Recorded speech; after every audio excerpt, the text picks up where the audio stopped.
வேண்டாம், விட்டு விடுங்கள்.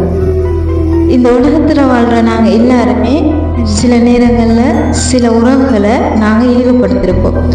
ஸோ சில விஷயங்களை நாங்கள் இழிவுபடுத்தக்கூடாது.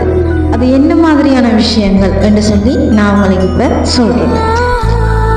ஒரு தம்பதியினர் 50 வயதில் குழந்தை பெற்றுக்கொள்கின்றனரா? பரவாயில்லை, விட்டு விடுங்கள். ஒரு பெண் பலகாலம் சென்றும் திருமணம் முடிக்கவில்லையா? பரவாயில்லை, விட்டு விடுங்கள். திருமணம் முடிந்து 5 ஆண்டுகள் ஆகியும் இன்னும் குழந்தை பெற்றுக்கொள்ளவில்லையா? பரவாயில்லை, விட்டு விடுங்கள். அவன் 30 வயது கடந்தும் ஒழுங்கான தொழில் இல்லாமல் அலைந்து கொண்டிருக்கின்றானா? பரவாயில்லை, விட்டு விடுங்கள். அவள் பேறு பிள்ளைகளை கண்ட பிறகும் தன் கணவனோடு கைகோர்த்து வீதியில் நடக்கிறாளா? பரவாயில்லை, விட்டு விடுங்கள். அவள் கல்விக்காக வெகு தொலைவிலே சென்று தனியே தங்கியிருந்து படிக்கிறாளா? பரவாயில்லை, விட்டு விடுங்கள். ஸோ இப்படியான நிறைய விஷயங்களை நாங்கள் என்ன செய்யக்கூடாது, இழிவுபடுத்தக்கூடாது. உண்மையிலே யோசிச்சு பாருங்க, அது அவங்களோட லைஃப். ஸோ அவரவர் வாழ்க்கையை அவங்க விரும்பிய மாதிரி வாழ்ந்துட்டு போகட்டும். அதில் நீங்கள் தலையிடாதீங்க.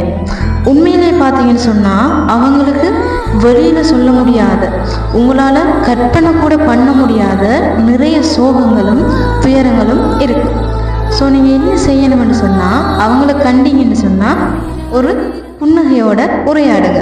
அப்படி உங்களால் உரையாட கஷ்டம்னு சொன்னால் நீங்கள் என்ன செய்யலாம், சைலண்டாக அப்படியே அவங்கள கடந்து போகலாம். ஸோ அது போதும். உங்களது வாழ்க்கை உங்களுக்கானது, அவர்களது வாழ்க்கை அவர்களுக்கானது.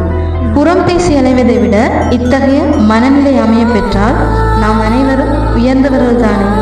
ஸோ கொஞ்சம் சிந்திங்க. வாழ்க்கை அழகானது, வாழ்க்கை வாழ்வதற்கு.